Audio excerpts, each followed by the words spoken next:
This is the Business Storytelling Show with Christoph Trapp.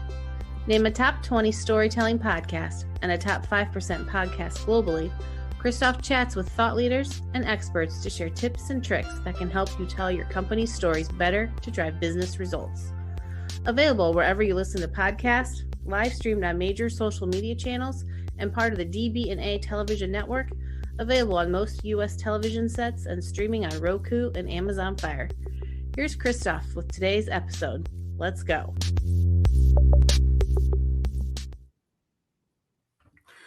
Let's go, business storytellers. How's everyone doing? Welcome back to another episode here.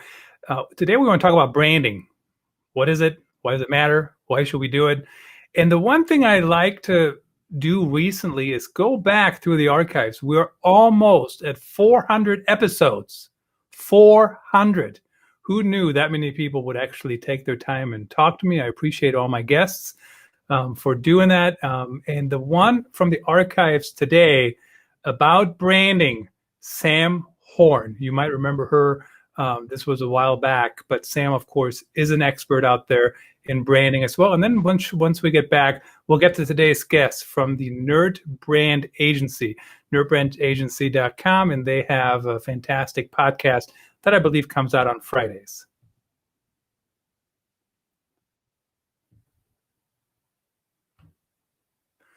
So that is not working. Okay, I don't know why it's not working. All right, well, we're going to go right through the guests here. Once I get them on the screen, this is live TV right here for you. Jason, Davis, Mitch Gregory from the Nerd Brand Agency. Welcome to the show. Thanks, Christoph. Good to see you again. And I was on your show a while back. I don't know when it was, but it was, very conversational. Yeah, it feels like ages ago after everything that's happened in 2020. But yeah, it's quite a while back. You mentioned you had 400 folks that you've done this show with for you. It's always amazing how quickly that goes by. I think we're on 65 or 7 or something. I've lost count already. So I couldn't imagine keeping track of 400. Well, I don't try to. And every once in a while I go back and I see what, if there's another episode we can repurpose. And sometimes technology does not my friend. But what do you do? So Nerd Brand Agency, what's the Nerd Brand? Well, Nerd Brand did start out as a podcast back in 2016, and we wanted to discuss how branding was handled in the nerd culture. There was a lot of podcasts or YouTube shows in that time that dealt with movie reviews. So a movie would come out like, Captain America or whatever. People would talk about that, what they liked. And I didn't really want to do another podcast. It was more about that. I wanted to talk about like the advertising and the branding that kind of went into that engine to get people to come to the theater to watch it, to enjoy it. Because to this day, for me, if Marvel releases a movie, they got my money before it's out. If another brand does that, I'm going to weigh some options, because they built that trust and equity up. And so we kind of wanted to talk about that more. Today, I met this gentleman that's here on the show with us, and I told him about the name. And then after that, and I told him I wanted to make an agency, and he said, that's the name. So I don't know how much of an origin story that is, but, the fact that we're called Nerd Brand Agency has a lot to do with Mitch Gregory embracing the name, creating our look. He is our creative director, so it seems reasonable that be his job and that he kind of take the reins on that. Well, I mean, Nerd Brand, the name was sort of, to me, was all built in because there's the standard definition of nerd, which is people that are generally into comics or science fiction, anime, gaming, you name it. And generally between most of the principals in the company, we all kind of fit some, if not all, those attributes individually and collectively. But more than that, what I liked about the name was Jason and I were both nerds about what we do, about vocationally, about advertising, marketing, branding, web design, the whole sphere of marketing in the 21st century. And it just stuck. It was automatic to me. So that why search around and try to come up with something that's kind of maybe contrived, and let's go with what's built in. Let's go with what we are. Let's be sincere about what we are, both vocationally and avocationally. And that's where Nerd Brand came from.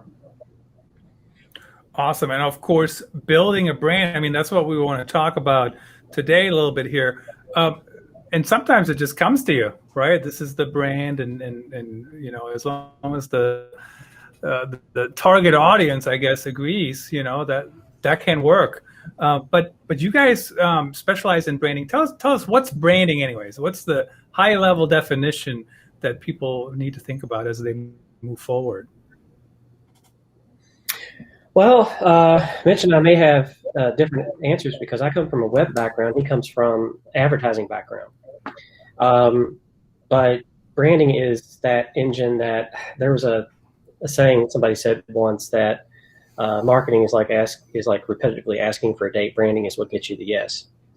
So, you know, put on a clean shirt, shave, get a haircut, do all those things, and you're likely to get a yes more than you are if you show up, you know, disheveled and all of that. And so when you have a product and you kind of want to try to market or take it to market, branding is that engine that's going to clean that up and present it to people, whether it's your labeling, your logo, your website, or whatever it is, and help it go to market.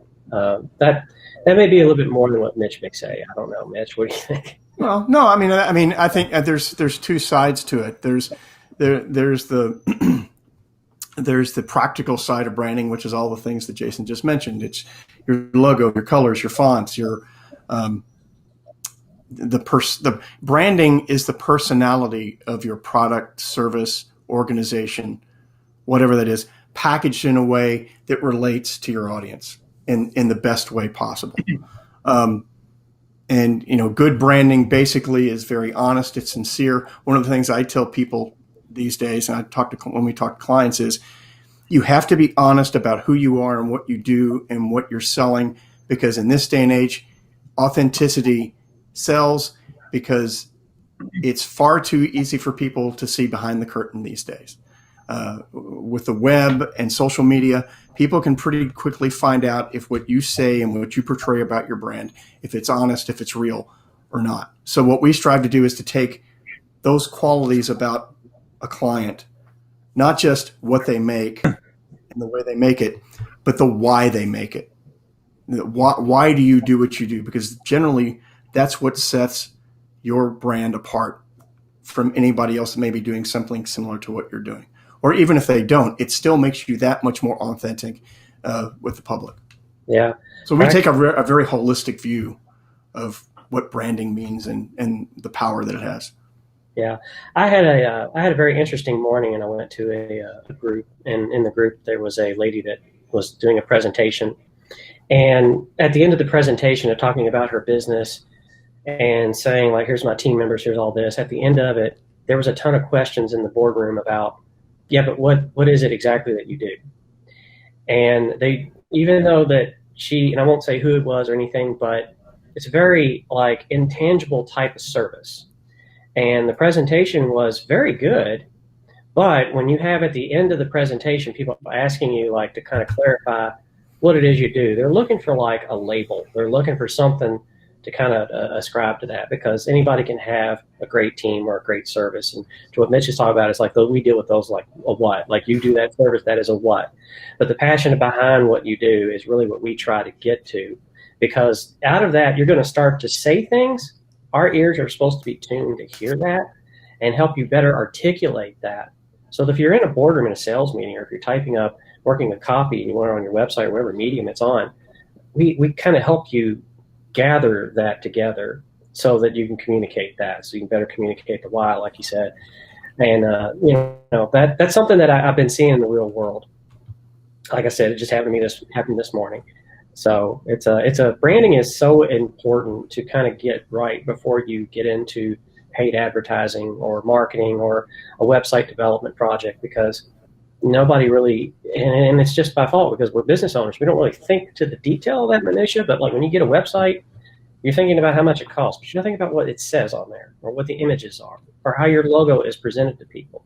So, and that will impact your ability to reach an audience. Yeah, don't get me started on websites. I mean, there's still so much politicking going on, And my pet peeve still is the slider on the homepage. There is no reason to put a slider on the homepage, and I have yet to have somebody give me a good reason. It's just because you guys got to stroke your egos, not you two, but probably I'm guessing. But we hate all these executives, right? I mean, it doesn't do anything. But anyway, whatever. That is one hill I'm going to die on, though. Seriously. Now, the other reason. What? No, go ahead. Go ahead, Christoph. The other thing is, branding does matter too. I mean, Mitch, you were talking about, competitive markets and whatnot. And I mean, a lot of companies do the same things or they do similar things. I mean, think about, like, I'm not the only content marketer in the world. I'm not the only live streamer in the world. I'm not the only author in the world. I'm not the only, whatever, Amazon live streamer. Amazon, by the way, is a fantastic place to live stream if you have products to talk about. Very, very exciting. So you got to stand out with your brand, right? You got to be top of mind when people actually need you. They got to like you. And that's one thing I love about this live streaming. It's hard for people to fake being nice when they're on a live stream. At some point, it's going to show if they're a jerk. And you guys, I mean, nicest guys I've had on here today. So really appreciate you guys being pleasant. Thank you. Oh, you built this up too much. But do you know what I'm saying, though? I mean, that's one reason why you got to build a brand, right? So people remember you. But why else does branding matter? Are those the only things, or are we oversimplifying it here? Well, I mean, it differentiates you. I mean, that's kind of what you were getting to. Chances are what you're doing, the service you're providing, what you're making, et cetera, there's somebody else out there that's doing something very similar. You've got to have, there's got to be some quality about your brand that makes it unique. Like I said before, generally we believe that it's the why behind your brand is what's going to help differentiate. It may not be the only thing, but because, people make products, they may have different processes for how they make their product. But what I've always said is what makes people get up and act is an emotional spark. Okay. An emotional connection they make with a brand that makes them actually get up out of the chair and act on all of those facts and details that you give them about all the great service your brand provides, how good it tastes, how well it performs, how high your gas mileage is, et cetera, et cetera, et cetera. Those things alone aren't going to make people decide to get up and start a conversation with your brand. It's got to be some kind of emotional spark that makes them move.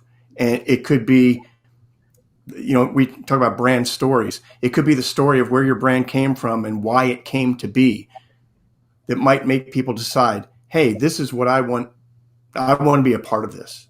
Yeah, one of our key tenets is that everything is an ad, whether if it's a logo on your shirt.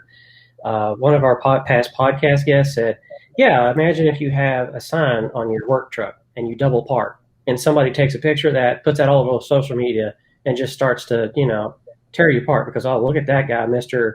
Fix It, whatever, so-and-so, like the double park and block park or do whatever. Branding is something that happens not just online or on print or in these mediums.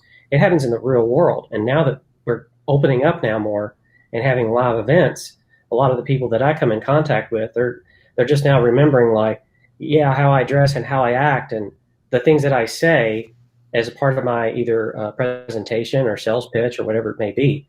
A great example is like when you do those things, they're going to go later and Google you. They're going to go back and look at you online.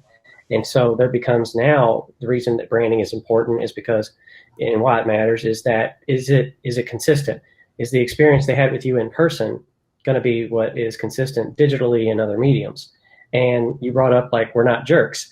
Thank you. Because we try not to be. We try to be as relatable as possible. We really don't like to blow our own horns. If other people do that for us, great. That shows you that we ain't got as I say, don't have a dog in the fight, and they're doing it. And that's actually branding. I mean, that's actually like us doing our jobs and creating awareness and ambassadors on our behalf that say, you should go talk to the nerds. You should go talk to these guys and look at what they did.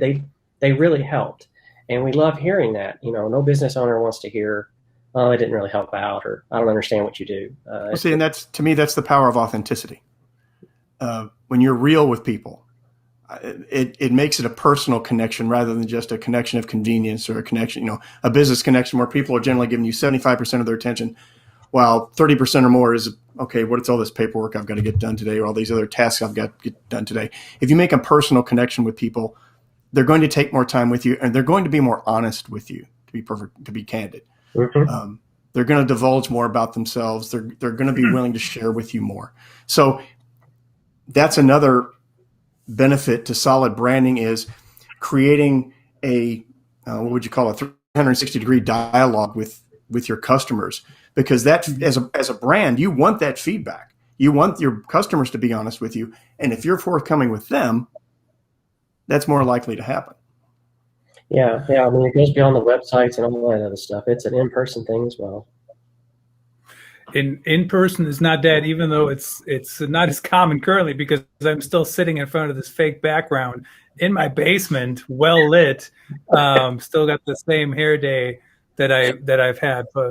Well, that's not really COVID related, but Jason, oh boy, everything is an ad. Oh my goodness, I know what you mean, but we don't need any more ads. But it is, everything is branding, right? Everything people see, everything touches people. The emotional thing, I mean, it is very true. I mean, I make all of my purchases emotionally. Yes, I need some of those things, well, maybe all of them. Like, we'll just rationalize it right here. See what I did there? But it's emotional, right? If I need something to fix my problem and I like you or whatever, I'll rationalize it. But you know what I don't rationalize? I don't buy from people who are annoying as heck. And here's how I define being annoying. When people try to sucker me into these fake conversations, I'll give you an example. This guy came by our house to look at windows, and he did this whole thing about, like, I had to answer all the questions. Like, he couldn't show me anything until he knew my life story. Now, on some level, I get it. Like, if I got to work with somebody on content marketing, I got to ask you some questions, right? I'm not selling windows, and I got to say, hey, what's your brand whatever, right? I'm oversimplifying. But at the end of the day, somebody wants to put windows in my house. They don't need to know my goal for what the windows should do. It's a universal goal. Like, do you know what I'm saying? Like, keep the rain out. maybe they thought you might need you were going to put in a drive-through or something for your podcast or something.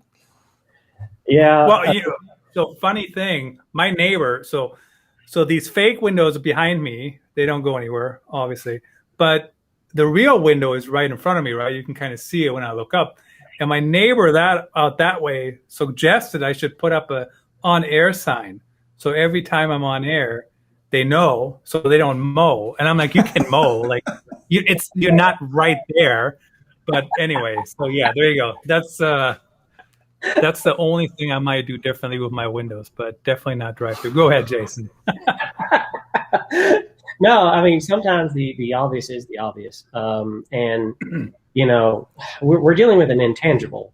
And when you're talking to people about a need that they have that's intangible, one analogy I use is like if you are getting a house built and about halfway through the build, as the studs are up, you say, I want the bathroom on the other side of the house. Well, the builder can go and show you all the lumber he's got to buy and all the materials, and you can see the time, and you know that the cost is going to go through the roof because you decided to make a change midway through. But when you sell intangibles like we do, it's not understood that there is an actual still cost behind that. And so when you get through, you spent more money than you needed to. So as a branding agency, what we really like to come in, like if you have a logo made, that's fine. Our job is not to come in and say like, oh, that logo sucks and we need to make a new one. We don't do that. We do take a look at a logo, and we do see whether or not to try to learn, like, where did you come up with it? Why? What does that mean to you? What's its purpose? And if it's in a bad format, we will clean it up. And because our web designers will not touch a web design project if they don't have a clean logo and color understanding of what they're making. And so, when you get early on in your project, before you get the studs up in the house and want the bathroom in another corner, we come in like the architect We come in at the stage of the blueprints. It's a lot easier to change a blueprint than it is to actually move around materials, And so we love to get a hold of things early on, and that's an ideal situation. But quite often it's not. People have invested in a website, they've invested in things, and so there's an immediate need that's obvious. I need windows because the breeze is cold, and I'd kind of like to wear my house coat and not my winter coat while I'm watching Netflix. We can do that too. Just because you're starting out further downstream doesn't mean that an agency like ours, with what we do, isn't important or isn't ready yet. We could just build you up and get you there. At least we got something to, is what I would say. I just wanted to bring that to light since you want to talk about windows. And I'm glad. Oh my goodness, you guys, that is right there. That is an agency world, right? Let's play with all the puns and all right, let's see, we got like 6 minutes to go, 6 minutes left. So I got a feeling we could talk about this for a long time, but how do you build a brand? Oh, by the way, this is what I was going to say about the whole logo design thing. Yes, there's cost involved, but there's so many dependencies. I'll give you an example. I can write an article, and if I know what I'm talking about, might not take me that long. And if the person who has to approve it,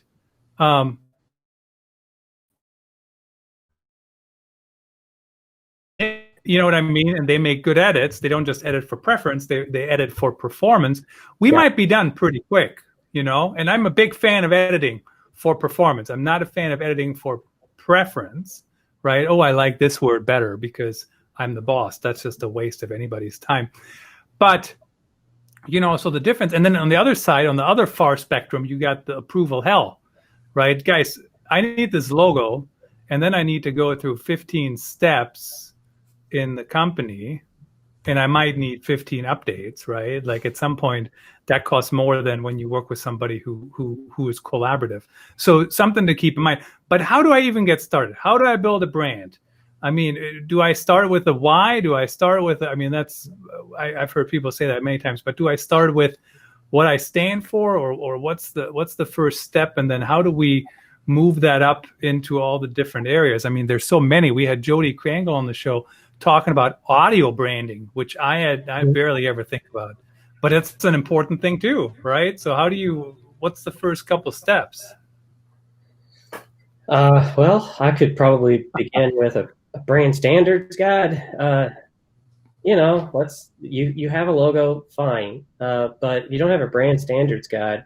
I was talking with a printing agency owner today, and sometimes they want to. They work with a cosmetic surgeon, and they're very particular about things, especially online and offline. And it got down to like the colors that was on the paint on the walls in the office to match what colors that they have on apparel or the website and all this other stuff. And it's like, but there was no guide. All they had was a code that's used in printing that web doesn't use, and that Sherwin-Williams probably doesn't care about at Home Depot, right? So it was all this disconnect. And so there was no way that this burgundy was going to match this shade of whatever brown they thought that was.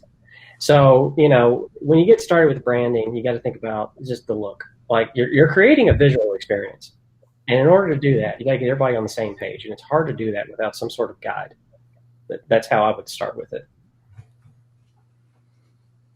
Mitch? Well, that's the basics. I mean, once we sit down with a client, of course, the progression's a little different. If they don't have a logo, then you have that whole process that you start with. And that, going back to something you were saying, Christoph, the nitpicks versus the, making revisions to optimize performance.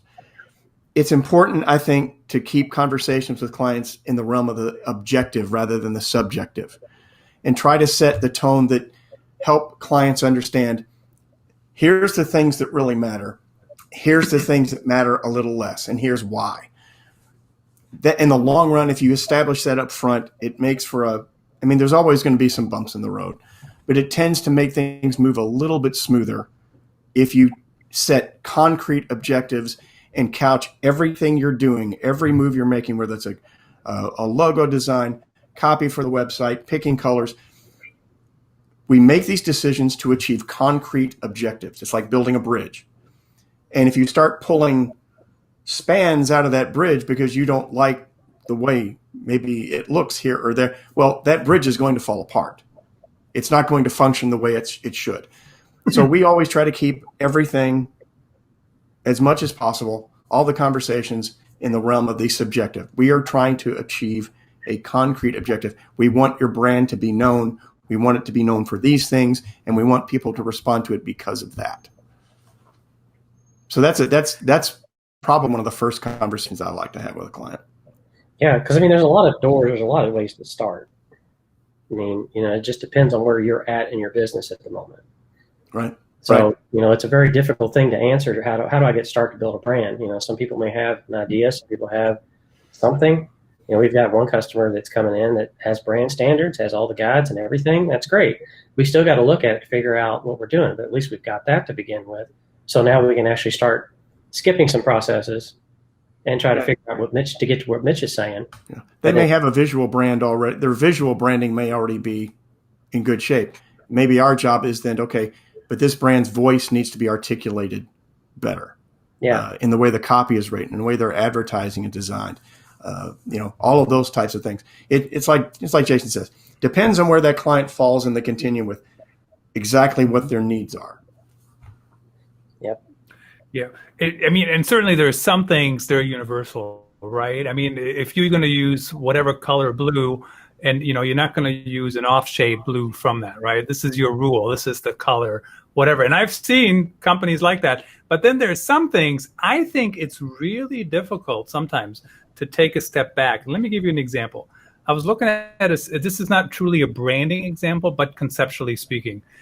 So I was looking at a CMS earlier today, and the CMS doesn't easily allow me to align a photo to the right of an article, like the Content Marketing Institute, they got the image up there, for example. And then I said, but how often do I actually do that? I never do that. Never. Like, why does it matter? Why am I talking about this in a meeting if I don't even do it? Do you know what I'm saying? And so it's kind of the same thing, right? I mean, you got to pick your battles. You got to figure out what actually matters and what do you actually do? Like, why argue over an 8th version of the logo if you never use the first, second, third, and fourth even? Right. Well, it's like if anything in design, Mitch talks about staying in objectives, but we can't help but put our subjective opinion into things.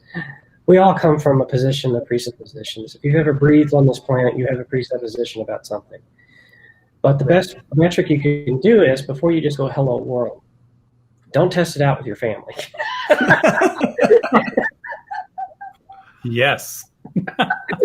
Yeah, I don't know why people do that, honestly. I don't know, my mother doesn't know anything, doesn't understand what I'm doing. So why would I show it to her? Guys, Jason, Davis, Mitch Gregory, it was great to have you guys on the show. NerdBrandAgency.com. Check them out there. Really appreciate you making the time. Thank you very much. Great to be here. Yeah. That's a wrap. Thanks for tuning in. Please rate and review our show on your favorite podcast channels. And don't forget to share this episode with your networks. We appreciate you. Until next time, let the best stories win.